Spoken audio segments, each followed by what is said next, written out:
এইবার আমরা এই ছকটাতে দেখে নেব যে চিফ ডাইনাস্টিস কোনগুলো ছিল মুঘল সময়। ফার্স্ট দেখো আমরা টপ বা অ্যাপেক্স লেভেলে দেখতে পাচ্ছি কি দিল্লি সালতানাত বা মুঘল এম্পায়ার। তার পাশাপাশি কি কি ছিল, হোমস ছিল, এদিকে ওয়েস্টে ছিল শিখস, দেন রাজপুতস, এদিকে বাহমানি, নিচে সাউথে হোয়েসলাস, এদিকে সাউথ ইস্টার্নে গজপতিদের দেখতে পাচ্ছি, আর এইদিকে পাচ্ছি ইস্টার্ন গঙ্গা কিংডম। এই ডাইনাস্টিগুলোর সাথে মূলত মুঘলদের সময় ছিল চিফ, যাদের সাথে মুঘলদের দ্বন্দ্ব দেখা গিয়েছিল।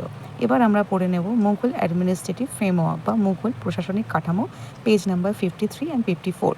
ফার্স্ট যে পয়েন্টটা আমরা দেখতে পাচ্ছি কি অফিসিয়ালস, মানে কি কোন কোন প্রধান সামরিক বলবো না, প্রথম কর্মকর্তারা মুঘল অফিসিয়াল হিসাবে কাজ করতেন। ফার্স্ট পাচ্ছি আমরা দিওয়ান বা দেওয়ান, যিনি অর্থ বিভাগটা দেখাশোনা করতেন। নেক্সট মীর বক্সি, যিনি সামরিক বিভাগটি দেখাশোনা করতেন। নেক্সট খান ই সামান, যিনি রাজপরিবারের দেখাশোনা করতেন। এবং লাস্টে পাচ্ছি সদর, যিনি কিনা বা সদর বিচার বা ধর্ম বা জাস্টিস বিষয়টি আর রিলিজিয়ন বিষয়টিকে দেখাশোনা করতেন। এইবার আমরা পাচ্ছি সুবাস, empire divided into 12 provinces with checks and balances.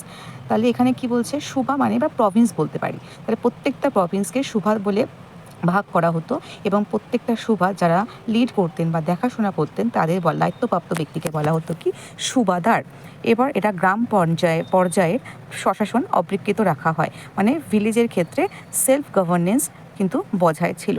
Next আমরা পাচ্ছি মানসাবদারি সিস্টেম, যেটা আকবর চালু করেছিলেন, যেখানে অফিসার্স মেনটেন স্পেসিফাইড ট্রুপস আর horses and elephants for quick military assembly, মানে দ্রুত সেনা সমাবেশের জন্য বা রাজার প্রয়োজনে বা সম্রাটের প্রয়োজনে তাকে সেনা এরা সরবরাহ করতেন, এদের বলা হতো মানসাবদার। এই মানসাবদাররা কিন্তু ঘোড়া, হাতি এবং সৈন্য বজায় রাখতেন এবং তাদের র্যাঙ্ক হতো, এই মানসাব কিন্তু কোনো পজিশান, এটা মনসাব হচ্ছে একটা র্যাঙ্ক বা পজিশান, কোনো ব্যক্তি বিশেষ নয়, মানে তো যার কাছে যত হাজার সৈন্য থাকতো তার পদ হতো তত হাজারই মনসাবদার।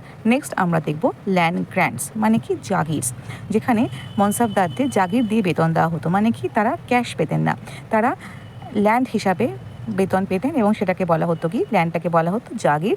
উচ্চ পদে অমুসলিমদের উপস্থিতি কিন্তু সীমিত ছিল।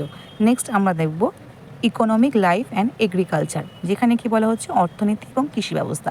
তাহলে কৃষি নির্ভর ভিত্তি বা অ্যাগ্রারিয়ান সোসাইটিতে জমির উৎপাদনের বা কৃষিজ উৎপাদনের 1/5% থেকে 1/2% কিন্তু রাজ্য পরিচালনা ও সামরিক কাজে ব্যবহার করা হতো।